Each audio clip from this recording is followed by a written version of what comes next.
मैं तजस्सुस से इस लड़की की जानिब देख रहा था जिसे 4 लेडी कांस्टेबल पकड़कर जेल के इंतहाई निचले दर्जे की कोठरी में ला रही थीं। ये वो जगह थी जहां सिर्फ आदी और संगदिल मुजरिमों को रखकर टॉर्चर किया जाता था। यानी वो मुजरिम जिन्होंने बेदर्दी से किसी शख्स को अजियतनाक मौत मारा हो। इस लड़की का केस 2 ही समातों में नतीजे को पहुंच चुका था। इसे उम्र कैद हो चुकी थी। बड़े बड़े दलेर लोग इस लड़की से डर रहे थे। अभी भी वो इन लेडी कांस्टेबल से खुद को छुड़वाने की कोशिश में लगी थी। जब लेडी कांस्टेबल के हाथों से छूटने लगी तो एक हट्टा कट्टा थानेदार मुनीर आगे बढ़ा और एक जन्नाटेदार थप्पड़ इस लड़की के नाजुक चेहरे पर मार दिया। थप्पड़ इस कदर शदीद था कि बेचारी के सामने का दांत टूट कर लबों पर लड़खड़ाने लगा, जिसे इसने सर झटक कर थूकते हुए बाहर गिराया। इस लड़की के लबों से खून जारी था और हकारत भरी नजर इस थानेदार पर डालकर बोली, कमीने, तेरे इन्हीं हाथों को काट कर अपने पालतू कुत्तों को खिलाऊंगी। याद रखना, मुझे कमजोर समझने की गलती हरगिज न करना तुम लोग। वो मजीद कुछ कहती इससे पहले ही एक और सन्नाटेदार थप्पड़ इसका चेहरा सुजा चुका था। लेडी कांस्टेबल ने इसे जेल की कोठरी में पटका और फिर हकारत से बोली, ये धमकियां किसी और को देना। आज से तू हमारी दस्तरस में आ चुकी है। तू तब तक यहाँ है जब तक तेरी सांसें चलती रहेंगी। जिस रोज मर गई उस रोज ही तेरी रिहाई है। लेडी कांस्टेबल और वो मुनीर थानेदार इसे अच्छी खासी सुनाते गालियां देते वहां से जा चुके थे, जबकि वो जमीन पर बैठी मुंह से निकलता खून बेदर्दी से साफ करने लगी। जब खून ना रुका तो चीख चीख कर दीवारों को नोचने लगी। फिर मुझे देखकर बोली, क्यों ना मर्द बना बैठा मुझे यूं तड़पता हुआ देख रहा है। अगर मर्द है तो जाकर उसे पकड़ जिसने हमें इस नौबत तक पहुंचाया है। अरे तुम लोग खुद को अवाम का मुहाफिज कहते हो। तुम लोग मुहाफिज नहीं जालिम हो, सिर्फ जुल्म करना जानते हो। हिम्मत है तो जाकर जड़ों को काटो। तने काट देने से दरख्त की बुनियाद नहीं हिलती। वो लड़की चीख चीख कर मुंह से खून उगलती मुझे कह रही थी और मैं तो जैसे अपनी कुर्सी से हड़बड़ाकर उठता हुआ फौरन वहां से चला आया। मौसम सर्द था, फिर भी मेरे चेहरे पर पसीने की बूंदें थीं। मुझे तो लगा था जैसे इसमें कोई चुड़ैल आ गई हो। फौरन आकर पानी पिया और अपनी सांस बहाल करने लगा। बार बार इसका खून आलूद चेहरा और चेहरे पर जख्म के नील घूम रहे थे और बस इसका एक ही जुमला कि हिम्मत है तो जाकर जड़ों को काटो। तने काट लेने से दरख्त की बुनियादें नहीं हिलती, बल्कि वो और ताकतवर होकर सामने आता है। कुछ देर बाद मैं दोबारा उस जेल के हिस्से में चला आया जहां मेरी ड्यूटी लगी थी। वो लड़की वहीं दीवार के कोने से टेक लगाए बैठी आंखें मूंद कर शायद सो चुकी थी। इसके चेहरे पर खून यूं ही जम चुका था जिसे साफ करने की इसने कोशिश नहीं की थी। मैंने एक नजर इसके चेहरे को देखा तो कोई उम्र रसीदा या पक्की उम्र की औरत ना थी जो इस काम में माहिर होकर पेशेवराना वारदातें करती फिरे, बल्कि वो तो कोई 17 से 18 साल की लड़की थी। वो सफेद रंगत की मालिक थी, मगर शायद वक्त के मुजालिम सह सहकर इसका रंग फीका पड़ चुका था। उस वक्त इसके चेहरे पर जर्दी थी। चेहरे पर जगह जगह गहरे जख्म के निशान थे। यूं लगता था जैसे इसे बेहद तड़पाया गया हो। इसके चेहरे पर पुराने जख्मों के गड़े बने हुए थे, जबकि चेहरे पर नील वासिया थे। वो इस कदर नाजुक सिफ्त थी कि थानेदार का थप्पड़ खाने के बाद इसका चेहरा यूं ही नीलो नील हो चुका था। इसके मुंह से अभी भी खून जारी था, मगर शायद वो नीम बेहोशी की हालत में थी जो दीवार से टेक लगाए बैठी थी। मैं खामोशी से इसका चेहरा देखता रहा। इस जैसी मासूम लड़की भला इतने कत्ल केस कैसे कर सकती थी? मुझे तो यकीन ही नहीं आ रहा था। शायद जानबूझकर इसे यहाँ लेकर आए थे, मगर इसका कलाम करने का अंदाज तो इंतहाई बुरा था। शरीफ घर की लड़कियां ऐसे बात तो नहीं किया करती थीं, जैसे ये कुछ देर पहले कर रही थी। इसने मुझसे भी इंतहाई बदतमीजी से बात की थी। मैं घबराकर वापस अपनी कुर्सी पर बैठ गया और गाए बगाए इसके चेहरे पर नजर दौड़ाता रहा। मुझे न जाने क्यों इस पर तरसा आने लगा। ऐसे लगता था जैसे वो बेकसूर हो। इसने आज तक 10 कत्ल किए थे और इन 10 कत्लों के बावजूद वो मुझे बेकसूर लग रही थी। मुझे हैरानगी थी कि आखिर 17-18 साल की एक दुशीजा इस कदर बेरहम कैसे होगी जो इसने कत्ल कर डाले। मैं इन्हीं सोचों में गुम था कि वो लड़की उठी थी और खाने का भी वक्त हो चुका था।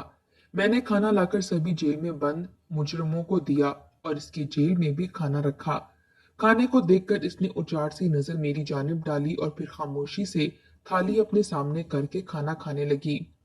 शायद वो काफी भूखी थी, मगर अब थक हार कर खामोश हो चुकी थी। 3 रोज तक यूं ही चलता रहा।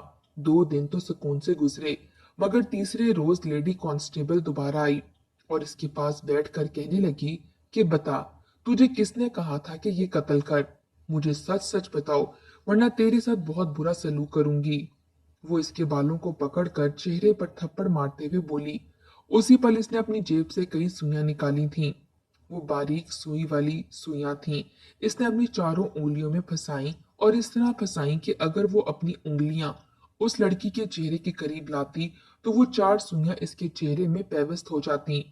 ये मंजर देखकर मैं झुरझुरी लेकर रह गया।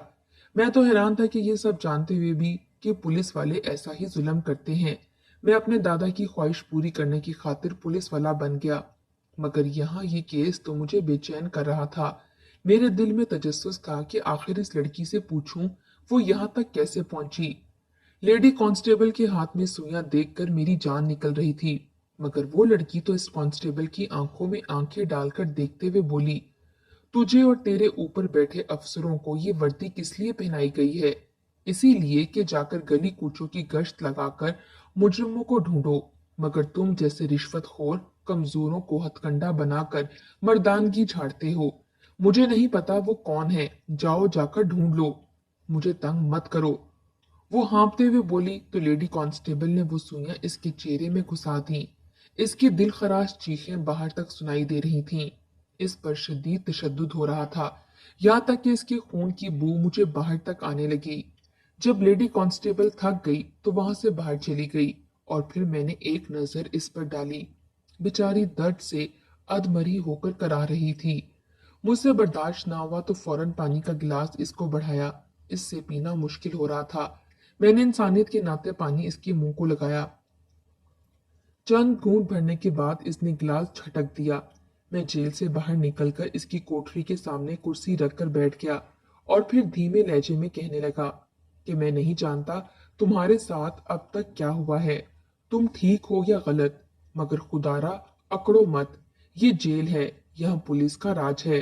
तुम यूं अकड़ोगी तो ये लोग तुम्हें और मारेंगे। तुम नरमी रखोगी तो ही इनको तुम पर रहम आएगा। मैं इसे समझाता जा रहा था, वो खामोशी से सब सुनती रही। इसकी आंखों से आंसू तवातर से बह रहे थे। रोते हुए बामुश्किल अटकते हुए कहने लगी कि जिंदगी में इस कदर दर्द तकालीफ से गुजरी हूं कि अब जीना ही नहीं चाहती। पहले बुरा बनाया गया और अब अच्छाई ढूंढ रहे हैं। ये दुनिया वाले मुझ में चाहते हैं कि मैं अलिफ ता ये तक इन्हें सब कुछ बता दूं, मगर जब मैं खुद ही कुछ नहीं जानती तो कुछ कैसे बताऊंगी। मैंने इसे नरम पड़ते देखा तो बोला, बताओ क्या हुआ है तुम्हारे साथ? तुम यहाँ तक कैसे पहुंची हो सकता है मैं तुम्हारी कोई मदद कर सकूं। इतना सुनना था कि वो लड़की मुझे अपने मासी के बारे में बताने लगी, जिससे मैं जैसे जैसे सुनता गया मेरे होश उड़ते गए। मेरी आंखों से आंसू निकलने लगे थे। आप दिल खराश माजी का वाकया इसी लड़की की जबानी सुनिए। वो कहने लगी कि मैं उस वक्त 12 साल की थी, जब रोजाना अपने मोहल्ले के स्कूल जाया करती, मगर फिर कुछ वजूहात की बिना पर वो स्कूल बंद हो गया तो मजबूरन मुझे शहर में आना पड़ा। इस गांव में मेरी 2 सहेलियां भी थीं। अब्बू ने हमारे लिए एक रिक्शा लगवा दिया, जिसमें बैठकर हम तीनों शहर के स्कूल में जाया करती थीं, जो हमारे गांव से तकरीबन 30 मिनट की दूरी पर वाक़या था। मैं शुरू से ही बेहद शोख मिजाज और चंचल सी लड़की थी। हर वक्त की शरारतें और खेल कूद मेरी रग रग में बसी हुई थी। मैं अपनी सहेलियों को हर वक्त हंसाती रहती। गर्मियों के दिन थे और उस रोज गर्मी भी बेहद थी। जो ही स्कूल से छुट्टी हुई तो रिक्शा बाहर खड़ा था, मगर इसके बावजूद मैं अपनी सहेलियों से कहने लगी कि वो देखो, बर्फ के गोले का ठेला लगा है, आओ बर्फ का गोला लेकर खाते हैं। वो तो मना करने लगी कि रिक्शा आ चुका है, घर चलते हैं। इतनी गर्मी में धूप में जाने का तो बिल्कुल भी दिल नहीं कर रहा, मगर मैं इनको टोकते हुए बोली कि बर्फ का गोला लेकर रिक्शे में जाते हुए खाएंगे, बहुत मजा आएगा। मजबूरन मेरी सहेलियों को भी मानना पड़ा और हम तीनों उस बर्फ के गोले के ठेले के पास जाने लगे। अभी हम ठेले के पास रुककर बर्फ के गोले बनवाते हुए वापस पलटे ही थे कि तभी एक वैन आकर हमारे पास खड़ी हुई। इसने तो हमारा रास्ता ही ब्लॉक कर दिया था। तभी इस गाड़ी का पिछला दरवाजा खुला और दो हट्टे कट्टे मर्दों ने हम तीनों को पकड़कर गाड़ी में पटका। हम चीखने चिल्लाने लगे। उस वक्त वहां पर बहुत से लोग मौजूद थे। लोग आ जा रहे थे, मगर इसके बावजूद किसी ने बचाने की कोशिश ना की, क्योंकि जब तक वो समझते कि यहाँ पर क्या हुआ है, बहुत देर हो चुकी थी। हम इतनी चिल्लाती चीखती रहीं, बार बार गाड़ी का दरवाजा खोलती, मगर सब बेसुध था। मैंने उन मर्दों का मुंह नोचना शुरू किया, मगर तभी पीछे बैठे शख्स ने मेरी गर्दन पर इंजेक्शन लगा दिया, जिससे मेरे वजूद में जान खत्म होती चली गई और मेरा वजूद सुन्न होता गया। 1 मिनट के अंदर अंदर मैं बेहोश हो चुकी थी। मेरी आंखें बंद होने लगीं। न जाने मेरे साथ आगे क्या होने वाला था। मैं अपने माँ बाप की इकलौती बेटी थी। मेरे जहन में आखिरी बार अपने माँ बाप का ही ख्याल आया था। जब होश आया तो मैं कमरे में बंद थी। मेरी आंखें खुली तो आसपास कई सिसकियों और रोने की आवाजें आने लगीं। मेरा जहन एक झटके से बेदार हुआ तो मैं फौरन उठकर बैठ गई। मेरा वजूद इस कदर दर्द कर रहा था जैसे मेरे जिस्म पर पत्थर रख दिए गए हों। उठकर बैठी तो सर चकरा रहा था। जब आसपास देखा तो वहां पर मुझ जैसी कई लड़कियां मौजूद थीं। इस कमरे में उस वक्त तकरीबन 30 से 35 लड़कियां थीं जो मुझे देखकर मजीद रोने लगी थीं। किसी के चेहरे पर जख्म थे तो कोई रस्सियों से बंधी हुई थी। मैं हैरानगी से आसपास देखने लगी। मेरी सहेलियां भी वहीं पर मौजूद थीं, जो मेरा चेहरा देखकर मुझे गले लगाकर रोने लगीं और कहने लगी कि अरूज, ये हम कहाँ आ गए हैं? ये लोग हमें कहाँ ले आए हैं? हमें घर जाना है। वो मुझे गले लगाकर बेतहाशा रो रही थीं और मैं भी रोए जा रही थी कि आखिर हमारे साथ आगे क्या होने वाला था। हम एक दूसरे से लिपटी रो रही थीं कि दरवाजा खुला। दरवाजा खुलने की आवाज सुनते ही सभी लड़कियां डर कर एक दूसरे पर गिरने लगीं। वो खौफजदा हो रही थीं, जैसे कोई आदमखोर अंदर आ रहा हो। कमरे में एक मर्द दाखिल हुआ, जो वाजबी सी शक्ल का था और चेहरे पर इंतहाई सख्ती और सफाकियत देखकर ही ये वाजिया हो चुका था कि वो बेहद जालिम शख्स है। वो अंदर आया और आकर कहने लगा कि हमारे गैंग में तुम सबका स्वागत है। आज से तुम लोग हमारे गैंग की मेंबर हो और वही सब कुछ करोगी जो कुछ हम तुम लोगों को कहेंगे। अगर तुम लोगों ने हमारी बात से जरा सा भी इनकार किया तो जानते हो हम तुम्हारे साथ क्या कर सकते हैं। वो हमें एक कितार में चिल्लाता हुआ कमरे से बाहर ले आया। खौफ के मारे हम एक दूसरे से लिपटी हुई थीं। जब बाहर आकर देखा तो चीख बुलंद हुई, क्योंकि वहां जमीन पर खून बिखरा हुआ था और 5 लड़कियां यूं ही टुकड़े हुए जमीन पर पड़ी थीं। एक बॉक्स में इनका दिल और गुर्दे वगैरह निकाल कर रखे गए थे।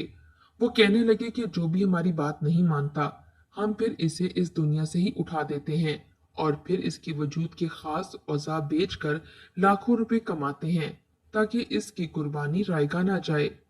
वो कह के लगाने लगे। इसने हमें एक प्रोजेक्टर पर वीडियो चलाकर दी, जिसमें पूरी ट्रेनिंग थी।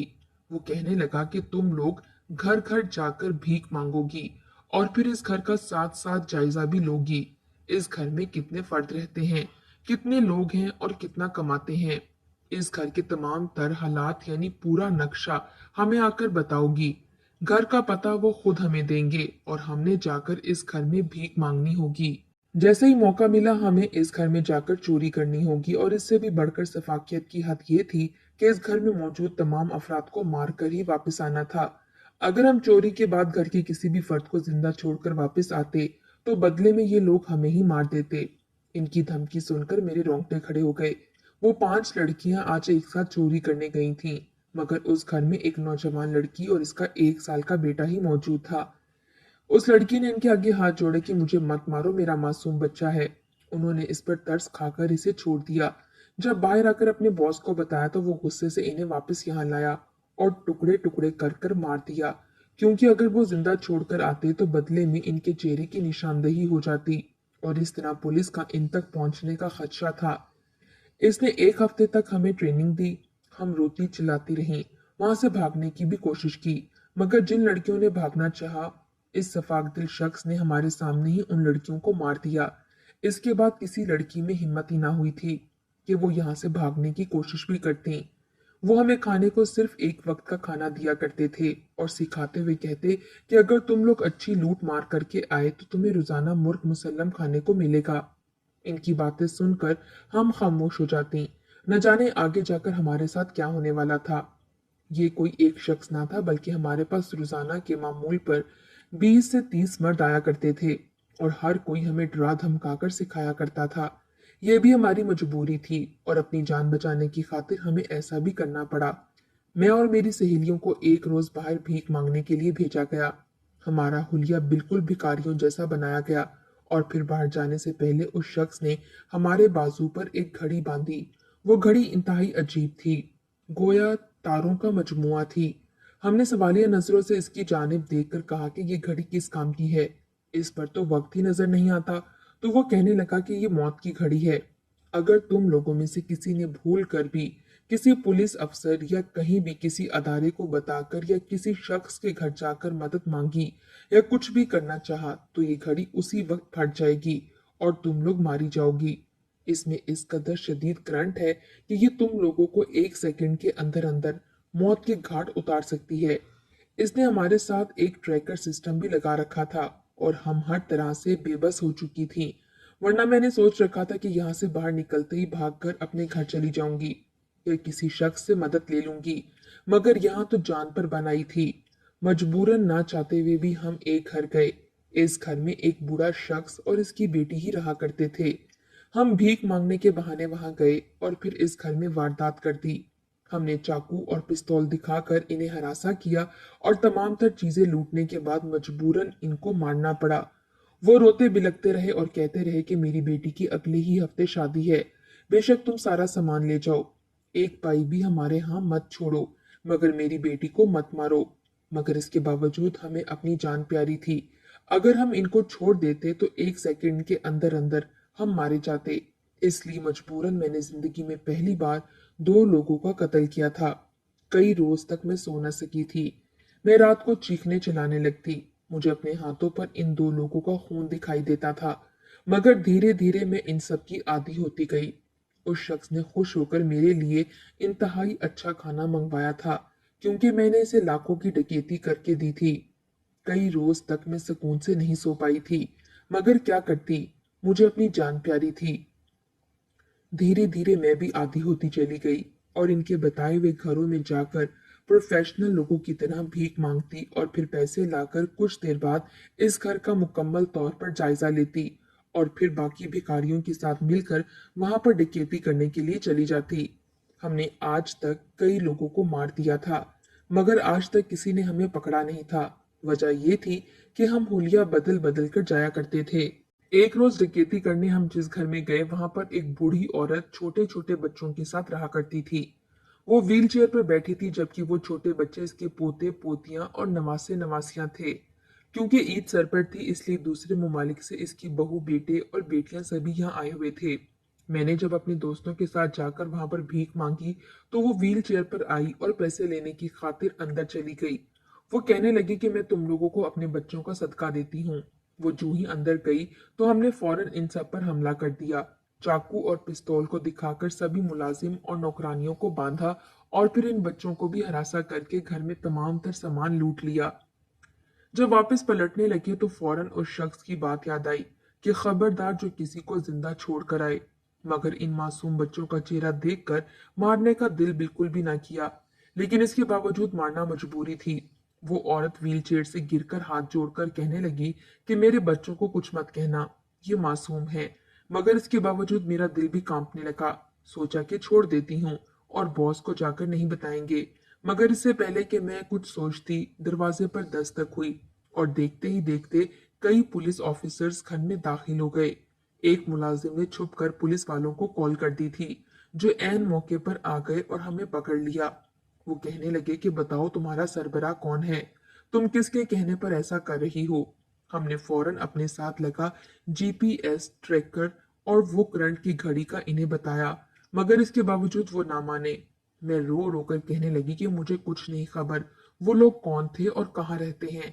वो इतने ज्यादा थे और हर बार चेहरा बदल बदल कर सामने आया करते थे कि हमें तो इनका असल नाम भी मालूम नहीं।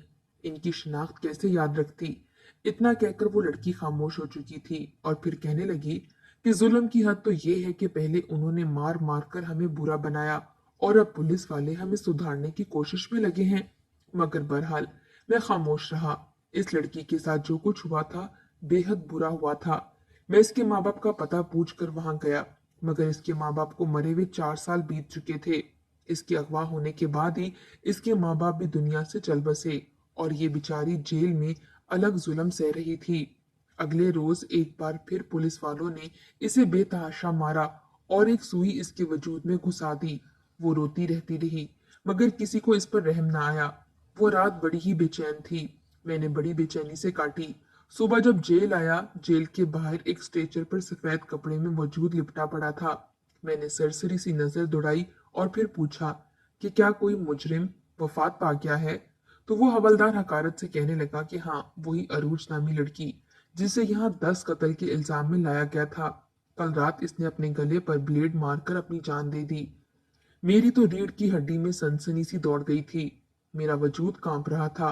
उसी पल हवा के रुख से इसके चेहरे से कपड़ा हटा। वही दुनिया से बेजार चेहरा इस दुनिया से जा चुका था। मगर ब्लेड इस तक पहुंचा कैसे था? ये सवाल मेरे जहन में यूं ही रह गया, क्योंकि एक बार फिर कोई इसे टॉर्चर करने गया होगा, मगर इसने ब्लेड की मदद से खुद को ही इस कैद से रिहाई दे दी। बेचारी मासूम बच्ची जब 12 साल की उम्र में स्कूल जाती होगी, यकीनन बहुत ख्वाब देखे होंगे सब की तरह, मगर खैर, यही तो जिंदगी थी।